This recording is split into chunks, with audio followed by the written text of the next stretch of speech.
ఎప్పుడు కనివి నీరుగానే ఈ వర్ష ప్రభావం వల్ల కురిసిన వర్షం వల్ల ఎంతో జనజీవనం అంతా అతలాకుతలం అయిపోయింది. ఇక్కడ ఈ ప్రాంతం అంతా కూడా విజయవాడ అటు గుంటూరు. సో మనం కూడా చెప్పడం జరిగింది 50 సంవత్సరాలు పూర్తి చేసుకున్న సందర్భంలో ఇట్లా నాన్నగారి నుంచి కూడా ఎలా ఆయన ఎప్పుడు ఎటువంటి విపత్కర పరిస్థితి వచ్చినా రాష్ట్రాలకి అంటే ఇప్పుడు ఆంధ్ర తెలంగాణ కాబట్టి ఏ రాష్ట్రం అయినా ప్రాంతాలు వేరైనా మన అంతరంగాలు ఒకటేనన్నా ధ్యాసలు వేరుగా ఉన్నా మన భాష తెలుగు భాష అలా అన్నింటినీ కలిపారు ఎన్టీ రామారావు.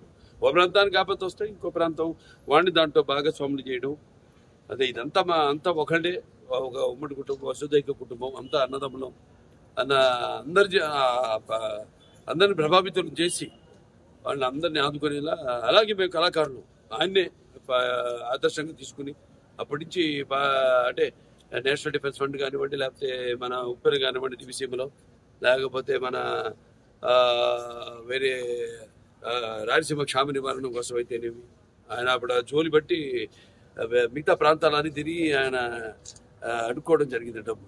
అలా అందరిలో కూడా మన తెలుగు వాళ్ళకి ఒక ప్రత్యేకత అందరినీ ఒక ఎటువంటి మనకు భేదాలు ఉన్నా అవన్నీ కూడా అంటే మేము ఉంటాం యూనిటీ డైవర్సిటీ అంటే పార్టీలకు కానీ ఎటువంటి కులాలకు కానీ ఎటువంటి లేకుండా అందరం వాళ్ళ సోదరులకి వాళ్ళ పక్కింటి వాళ్ళకి వాళ్ళ బంధువులకి జరిగిన నష్టంలా భావించి ఎప్పుడు ఎల్లప్పుడూ అలాగే చంద్రబాబు నాయుడు గారు మా కళాకారులు అందరూ స్పందించారు.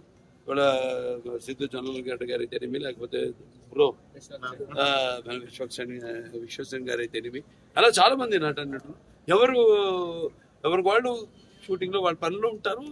ఇప్పుడు మాకు ఖాళీ దొరికింది కాబట్టి ఒక్కరోజు వచ్చేసి ఎందుకంటే ఇప్పుడు అనౌన్స్ చేసి చాలా రోజులైంది వచ్చేసి మా సహాయార్థం ప్రజలకి ఇక్కడ బాధితులకి ఈ యొక్క సీఎం రిలీఫ్ ఫండ్కి ఏదైతే వచ్చింది మేము అనౌన్స్ చేసామో అది ఇవ్వడానికి వచ్చాం. అలాగే చాలా మంది కూడా ప్రభావితులయ్యి వాళ్ళు అనౌన్స్ చేయడం జరిగింది.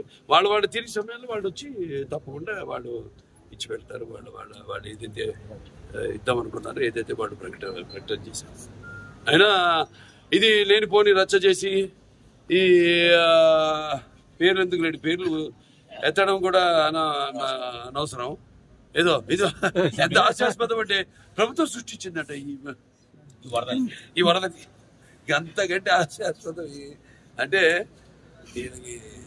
అదే వాళ్ళ గురించి ఏం మాట్లాడాలి మాకు తెలీదు. మనకు తెలుసు వాళ్ళ గురించి ఏం మాట్లాడాలో ఏం మాట్లాడకూడదు. అది దీంట్లో సహాయం అందించిన చాలా మంది ఉన్నారు. అక్షయ్ వాళ్ళు ఉన్నారు. భోజనాలన్నీ అందరు కూడా ఇప్పటిదాకా 10 లక్షల ప్యాకెట్లు వాళ్ళ రోజుకి 2 లక్షల ప్యాకెట్లు వాళ్ళు కూడా ప్రభుత్వ సహాయ సహకారాలతో వాళ్ళు కూడా మంగళగిరిలో ఈ వంటగది పెట్టి వాళ్ళు అందరూ కార్యకర్తలు అయితేనేమి నాయకులు అయితేనేమి అందరూ కూడా దీన్ని ఒక విపత్తు దీని కింద కెలామిటీ కింద కేంద్ర ప్రభుత్వం దాన్ని గుర్తించి సహాయ సహకారాలు అందిస్తుంది ముందు